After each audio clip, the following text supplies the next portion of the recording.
नमस्कार साथियों, मैं आप सबको एमडीएस चैनल में स्वागत करता हूं। इससे पहले की अगर बात कीजिएगा तो इससे पहले मैंने संविधान की भाग मैंने बता दिया है और उम्मीद करता हूं कि आप सबसे पहले उस वीडियो को देख लिए होंगे, तभी जाकर आपको ये मजा आएगा। ठीक है, तो हम गाड़ी चलाने से पहले एक बात और कहते हैं कि जब तक क्रमवार रूप से नहीं पढ़िएगा तब तक मजा नहीं आता है ना। इधरों झांक लीजिए उधरों झांक लीजिए, मामला कहीं ना कहीं गड़बड़ हो जाएगा। चला ठीक है, उम्मीद करता हूं कि उस वीडियो को आप निगन्य तरीके से आप देख लिए होंगे और हम अनुमानी कर सकते हैं, क्योंकि हम तो आपको देख नहीं रहे हैं लेकिन आप कहीं ना कहीं मुझे अच्छे तरह से देख रहे हैं। लेकिन मैं अनुमान ये लगा रहा हूं कि आप पहले उस वीडियो पे अगर अच्छे विद्यार्थी हैं तो सबसे पहले उस वीडियो को, इससे पहले वाले वीडियो को आप देख लिए होंगे, तभी जाकर आपका ये मामला सिमटने वाला है। ठीक है, और मैं वादा करता हूं कि मैंने भाग रटा दिया, यानी कि हम संविधान की भाग की बात किया जाए तो हम संविधान का भाग मैंने आपको अच्छे तरह से दे दिया है और आपका कर्तव्य बनना चाहिए कि सबसे पहले उस वीडियो को देख ले, तभी आपको मजा आने वाला है। और मैं उस वीडियो के तहत मैं एक ट्रिक भी दिया हूं ताकि आपको याद भी हो जाना चाहिए। और मैं ठीक उसी तरह से एक अनुसूची यानी संविधान की अनुसूची हुआ करता था, लेकिन अगर बाहर में बात की जाए, जब मूल संविधान 26 जनवरी 1950 का लागू हुआ था, जब मूल संविधान 26 जनवरी 1950 का लागू हुआ था, तो उस वक्त हमारी अनुसूचियों की संख्या कितना थी? 8 अनुसूची थी। 8 गो, कितना? केवल 8। ठीक है, लेकिन वर्तमान समय की अगर बात किया जाए तो वर्तमान समय में 8 अनुसूची को जगह पे 12 अनुसूची कर दिया गया है। तो आप कहेंगे सर तब पहले 8 गो था 1950 में, अब 12 गो अनुसूची कैसे हो गया? कुछ तो गड़बड़ है। तो हम यही तो चेला के बताने आए हैं, हम तो यही भाई के बताने आए हैं कि क्या क्या गड़बड़ है और समस्या का समाधान हम करने आए हैं। ठीक है, तो 4 गो अनुसूची जोड़ दिया गया है, यानी कि पहले 8 अनुसूची थी, लेकिन बाद में अब वर्तमान में 4 अनुसूची और जोड़ दिया गया। तो इस प्रकार हमारे पास अनुसूचियों की संख्या 12 हो गई। तो इसका मतलब 4 जोड़ी गई होगी संविधान में। तो हम बताए थे बाबू रे सोना मेरे, कि हम बताए थे कि जब 4 अनुसूची या कुछ भी जोड़ा जाए तो इसका निर्माण जब संविधान में किया गया है, जरूर संविधान में संशोधन हो गया होगा। ठीक है, जरूर संविधान में संशोधन हो गया होगा। अगर बात किया जाए तो सबसे पहले हम प्रथम अनुसूची के अंतर्गत आते हैं। द्वितीय अनुसूची, तृतीय, चौथी, पांचवी, छठी, सातवीं, आठवीं मैंने क्रम से ले लिया ताकि आपके दिमाग के बत्ती में जला दूं और दिमाग के बत्ती के साथ आपको याद करा दूं। ठीक है, तो हम कहें कि प्रथम अनुसूची में क्या क्या बात कही गई। अच्छा, प्रथम अनुसूची, आपके दिमाग में अच्छे स्टूडेंट होंगे तो कहीं ना कहीं दिमाग में आता होगा कि अच्छा अनुच्छेद तो हम संविधान में जानते हैं, ये अनुसूची का है रे मास्टर। तो हम बाबू के बताएंगे कि जो अनुच्छेद में बात नहीं कही गई है, क्या बोले, जो अनुच्छेद में बात, इस प्रकार ये भी कह सकते हैं कि अनुच्छेद में जगह नहीं मिलने के बारे में बात कही गई, यानी कि अनुच्छेद में जगह नहीं मिला तो अनुसूची के निर्माण कर दिया, और जो अनुच्छेद में जगह नहीं मिला उसी को लिखने का काम अनुसूची में कर दिया गया है। तो प्रथम अनुसूची में क्या है बाबू? तो प्रथम अनुसूची में आप जब पढ़िएगा तो प्रथम अनुसूची में भारतीय संघ और राज्य क्षेत्र के लिए संबंध बात कही गई है। यानी कहने का मतलब है कि प्रथम अनुसूची में राज्य और केंद्र शासित विवरण करने को मिलता है, यानी कि 28 गो राज्य है और 8 गो केंद्र शासित प्रदेश है। अभी वर्तमान सिलसिले में चलेंगे तो वर्तमान में 28 राज्य है, 8 गो केंद्र शासित प्रदेश है। तो यानी प्रथम अनुसूची के अंतर्गत भारतीय राज्यों का संघ है, भाग 1 में भी है। अगर अनुच्छेद 1 में भी पढ़िएगा तो वही बात है। ठीक उसी तरह से प्रथम अनुसूची में सेम वही बात है, यानी कि भारतीय संघ एवं राज्य क्षेत्र, यानी 28 राज्य, 8 केंद्र शासित प्रदेश। अब आइए द्वितीय अनुसूची में। तो द्वितीय अनुसूची में बात किया जाता है कि जो भी मंत्री परिषद की जो भी होंगे कलाकार, मतलब कह सकते हैं अधिकारी होंगे, उनका वेतन, भत्ता, पेंशन, यानी कि उनका पैसा और पेंशन द्वितीय अनुसूची के अंतर्गत मिलेगा। किसको? प्रधानमंत्री को, इसी के अंतर्गत मिलता है। मंत्री परिषद को जितना भी अधिकारी होंगे, मंत्री जितना भी होगा, तो द्वितीय अनुसूची के तहत उनका वेतन मिलता है और उनका पेंशन मिलता है। अब याद कराएंगे हम, इतना याद रहता है, इतना याद रहेगा हो कि द्वितीय में क्या है, चौथी में क्या है। जब तक जुगाड़ ना काम करेगा तब तक याद रहेगा ना, चला ऐसा ना कर। तो द्वितीय अनुसूची में, यानी कि द्वितीय अनुसूची, अच्छा एक बताओ, दो मतलब दो, यानी कि कहने का मतलब द्वितीय अनुसूची में दो, क्या दो भाई, वेतन दो, वेतन, पेंशन दो, पेंशन। और द्वितीय अनुसूची में क्या बताया भाई कि दो, द्वितीय से दो मतलब वेतन, ठीक है, वेतन। और तृतीय अनुसूची में अगर बात किया जाए तो शपथ ग्रहण संबंधी बात किया गया है। जो भी मतलब शपथ कहेगा कि हम गीता पर हाथ रखकर शपथ खाते हैं कि मैं गद्दारी नहीं करूंगा देश के साथ, ठीक उसी तरह से तृतीय अनुसूची में शपथ ग्रहण करने की बात कही गई। देखिए तृतीय में तीन गो है और शपथों में तीने गो है, ठीक। और एग्जाम में जाएगा, द्वितीय अनुसूची में हो जाएगा शपथ और तृतीय अनुसूची में हो जाएगा वेतन, अब मामला हो जाएगा गड़बड़। तो हम कहें कि द्वितीय अनुसूची में दो भाई, क्या दो, पेंशन दो, वेतन दो। तो जब द्वितीय अनुसूची याद हो गया तो तृतीय अनुसूची शपथ। लेकिन याद रखिएगा, बात किया जाए राष्ट्रपति, उपराष्ट्रपति और राज्यपाल, राष्ट्रपति, उपराष्ट्रपति, राज्यपाल, ये सब शपथ नहीं लेता है। बाद बाकी जितने भी मंत्री हैं तृतीय अनुसूची के अंतर्गत, बाद बाकी जितने भी मंत्री हैं तृतीय अनुसूची के अंतर्गत शपथ लेती है। लेकिन एक राष्ट्रपति, उपराष्ट्रपति, राज्यपाल तृतीय अनुसूची के अंतर्गत इन्होंने शपथ नहीं लेता है। आप बोलेगा क्यों सर? तो आप अनुच्छेद जब पढ़िएगा तो राष्ट्रपति के आर्टिकल 60 में पढ़िएगा तो आर्टिकल 60 कहता है कि राष्ट्रपति का शपथ ग्रहण पद दिलवाएगा, करेगा। जब राष्ट्रपति, उपराष्ट्रपति, राज्यपाल का जब अनुच्छेद में दिया ही गया है, तब क्यों तृतीय अनुसूची में शपथ ग्रहण पत्र लेगा ना? बात समझ में आया होगा, हम समझाते हैं बाबू के। हम कहें कि तृतीय अनुसूची शपथ ग्रहण संबंधी बात किया गया है, लेकिन अन्य मंत्री सब मंत्री शपथ पत्र लेंगे तृतीय अनुसूची से, लेकिन राष्ट्रपति, उपराष्ट्रपति, राज्यपाल को छोड़कर। अब क्यों? क्योंकि राष्ट्रपति अनुच्छेद 60 के तहत शपथ ले लेता है, लेकिन उपराष्ट्रपति आर्टिकल 69 के तहत शपथ ले लेता है और राज्यपाल आर्टिकल 159 के तहत शपथ पत्र लेता है। तो जब इस सब के अनुच्छेद में बात कहा ही गया है, तब क्यों जाकर तृतीय अनुसूची में लेगा? नहीं। तो तृतीय अनुसूची में इन तीनों के छोड़कर जितने भी मंत्री होंगे तृतीय अनुसूची के तहत शपथ ग्रहण लेंगे। उम्मीद करता हूं कि आपका डाटा बहुत अच्छे तरह से समझ में आ गया होगा। अच्छा, राज्यसभा में चौथी अनुसूची ये कहता है कि राज्यसभा में सीट का आवंटन, राज्यसभा में सीट का आवंटन है सर, राज्यसभा में सीट का आवंटन का है वो क्या है? मतलब राज्यसभा में सीटों का बंटवारा कर दिया गया है कि बिहार में सीटों का बंटवारा अलग किया गया, यूपी में सीटों का बंटवारा अलग किया गया। मतलब जिस क्षेत्र में यानी जिस राज्य में जितना संख्या यानी जनसंख्या होगी उतनी ही ज्यादा राज्यों की सीट होगी। ठीक है, उम्मीद करता हूं कि समझ में आ गया होगा। अच्छा याद, जब एक बात बताइए, जब प्रथम मान लीजिए कि अगर कोई राज्य में, अगर मान लीजिए कि बिहार में, अगर यूपी में, मान लीजिए यूपी बहुत, चौथी अनुसूची में राज्यसभा में सीट का आवंटन की बात कही गई है। अगर मान लीजिए कि प्रथम अनुसूची में कुछ भी अगर बात किया जाए तो डायरेक्ट प्रभाव चौथी अनुसूची पे पड़ेगा। इतना तक क्लियर हम बता दिए होंगे।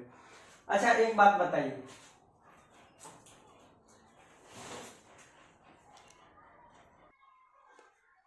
अब आ जाइए सर पांचवी अनुसूची में। जब पांचवी अनुसूची की अगर हम बात किया जाए तो पांचवी अनुसूची में अनुसूचित क्षेत्र तथा अनुसूचित जनजाति के लिए बात कही गई है। उम्मीद करता हूं कि आपको समझ में आ रहा होगा। और अगर हम बता दें कि पांचवी अनुसूची में क्या है और ट्रिक में क्या है, तो मैं बताना चाहूंगा कि पांचवी अनुसूची 5 कैसे होता है चला, तो 5 ऐसे होता है। तो एस जैसा 5 होता है, यानी कि एससी और एसटी की बात कही गई है अनुसूची 5 में।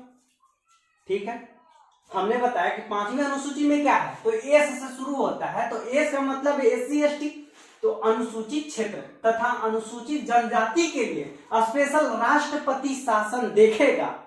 ठीक है, छठी अनुसूची आ जाइए। तो छठी अनुसूची क्या कहता है कि ये भी एससी एसटी का है बात, लेकिन इसका क्षेत्र निर्धारित कर दिया, यानी कि असम, मेघालय, त्रिपुरा, मिजोरम, ये सब एससी एसटी का कैंडिडेट रहेंगे उधर। मतलब एससी एसटी वाला राज्य है असम, मेघालय, त्रिपुरा, मिजोरम, और इसका देखन रेखन भी करेगा कौन, तो राष्ट्रपति करेगा। इसका ट्रिक याद कीजिएगा, एटीएम का स्क्वायर, एटीएम स्क्वायर, ए से असम, एम से मेघालय, टी से त्रिपुरा और एक एम से और मिजोरम। उम्मीद करता हूं कि छठी अनुसूची भी मैंने क्लियर कर दिया।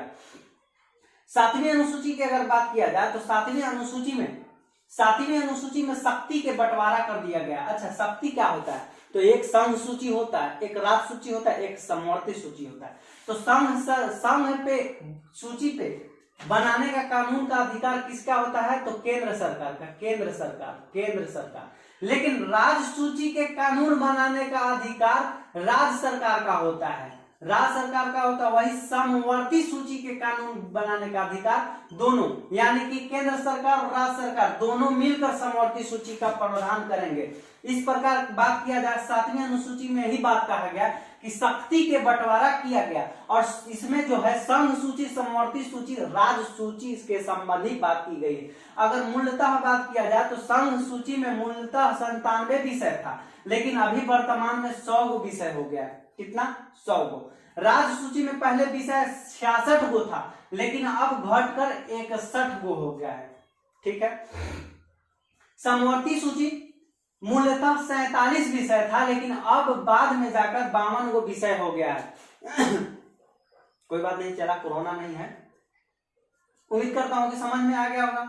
अच्छा, आठवीं अनुसूची क्या है भाई मेरे, आठवीं अनुसूची में राजभाषा का दर्जा मिला। अच्छा, राजभाषा याद करने का ट्रिक क्या है कि अनुसूची 8वीं में अगर राजभाषा को लैंग्वेज कहते हैं। अच्छा, लैंग्वेज मैंने लिख लिया, लैंग्वेज में वर्ड की संख्या 8 है, इसका मतलब 8वीं अनुसूची में राजभाषा है, यानी लैंग्वेज है। लैंग्वेज को भी क्रम रूप से अगर बात किया जाए तो 8 गो वर्ड मिलता है। अच्छा, जब 8वीं अनुसूची हुआ था काम, जब 8वीं अनुसूची में जब काम हुआ था, जब 8वीं अनुसूची में काम हुआ था हमारा, तो उस वक्त 14 भाषा थी। कितना भाई, 14 गो भाषा। लेकिन बाद के दिनों में 8 गो भाषा और जोड़ी गई, और वर्तमान समय में हमारे यहाँ संविधान में 22 भाषा का वर्णन किया गया है। कितना भाई, 8वीं अनुसूची में राजभाषा संबंधित है, लैंग्वेज से संबंधित है। मूलतः अगर वहां 26 जनवरी 1950 में 14 भाषा का दर्जा दिया गया था संविधान में, लेकिन अब 8 और जोड़ दिया गया, और संविधान में कुल मिलाकर अभी हमारे पास राजभाषा 22 भाषा थी। तो बोलिएगा सर 22 भाषा हो गई, ठीक है, तो 8 डायरेक्ट जोड़ दिए आप, नहीं चला।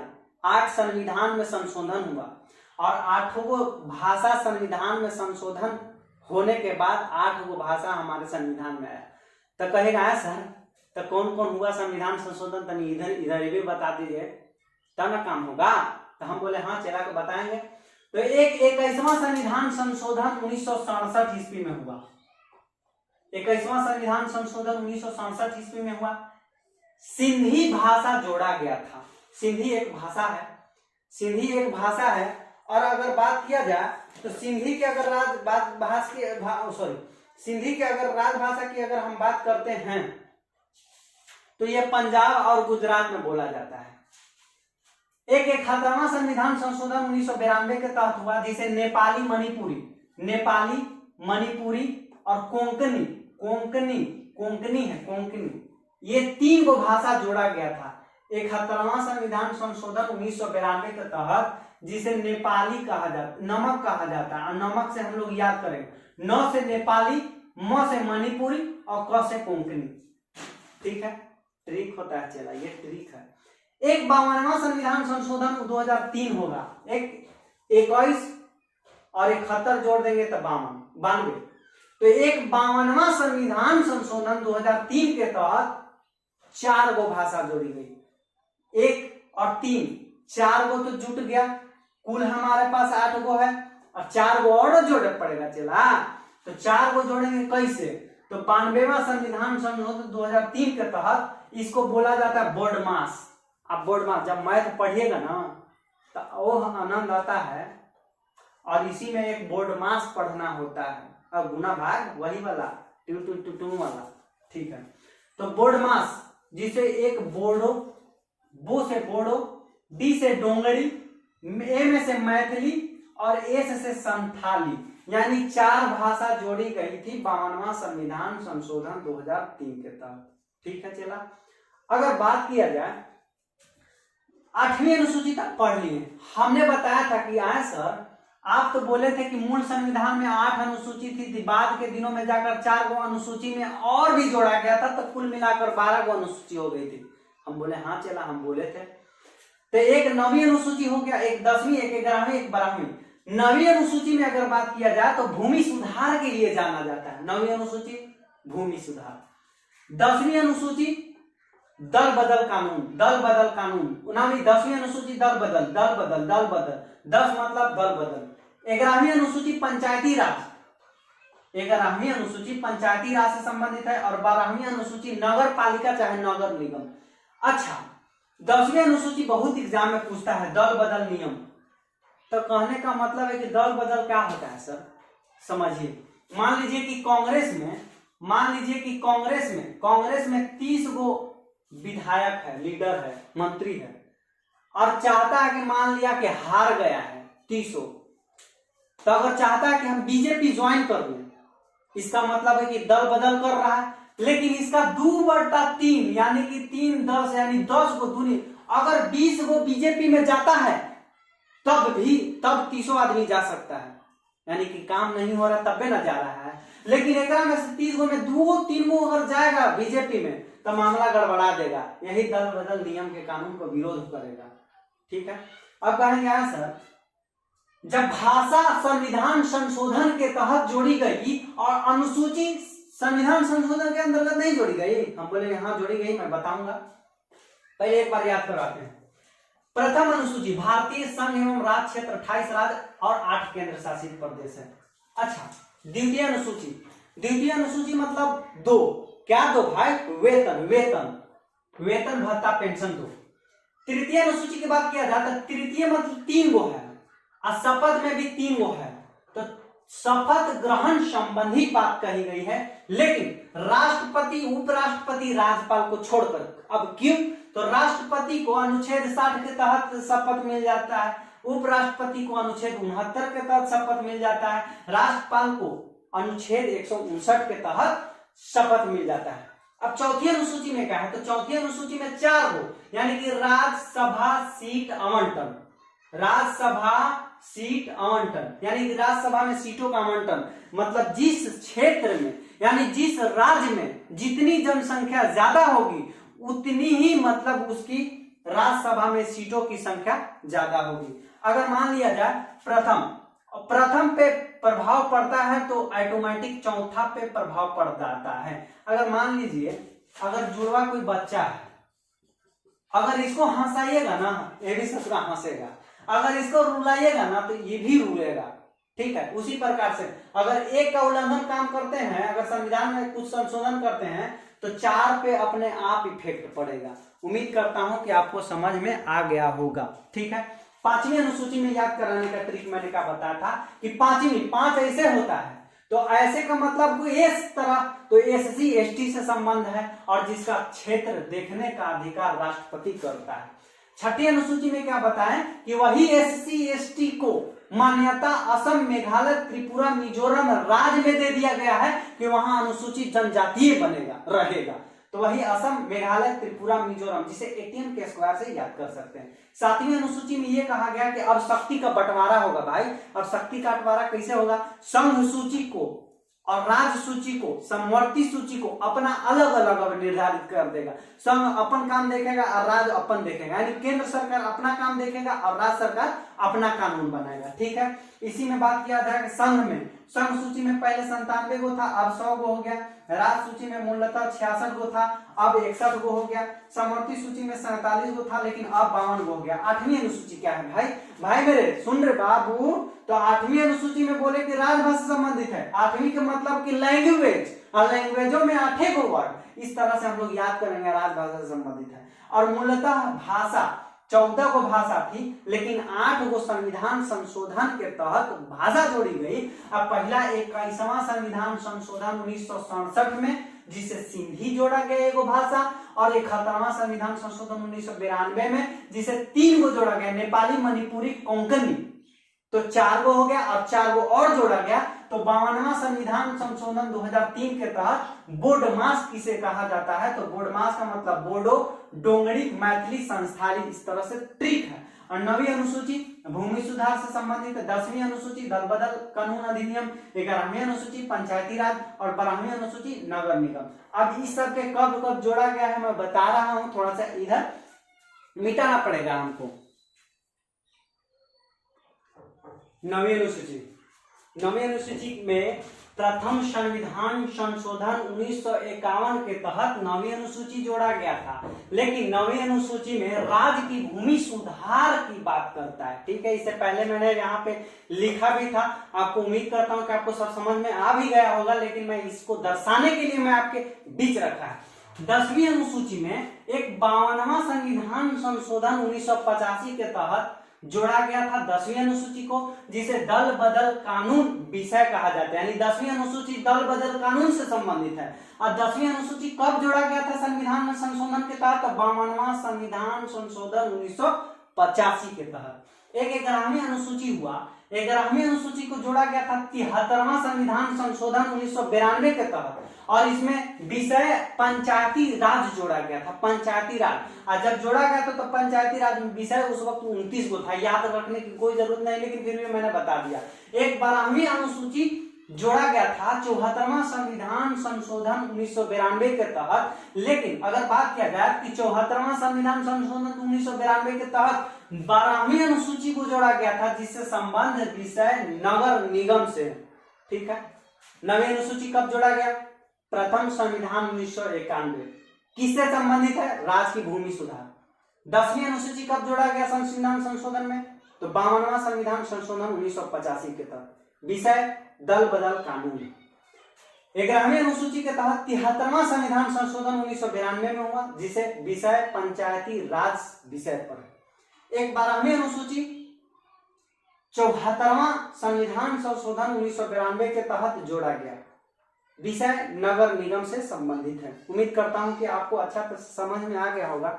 सर आपसे नम्र निवेदन यह है कि इस वीडियो को थोड़ा सा आप शेयर कर दीजिए, ताकि पढ़ने में भी मजा आए और पढ़ाने वाले को भी मजा आना चाहिए। और मैं जानता हूं कि मैं आपको पढ़ा नहीं रहा हूं, एक प्रकार से मैं जानता हूं कि आपको सब चीज आता है, लेकिन कहीं ना कहीं भटक कर यह सब याद भूल जाता है, और मैं उसी को याद दिलाने की कोशिश करता हूं। यानी कि हमारा मानना है कि पढ़ लेना सब कुछ नहीं होता है, पढ़ लेना हमारा सब कुछ नहीं होता है, लेकिन जो पढ़कर सटीक हमारे दिमाग में याद रखना, यही बड़ा बात होता है सर।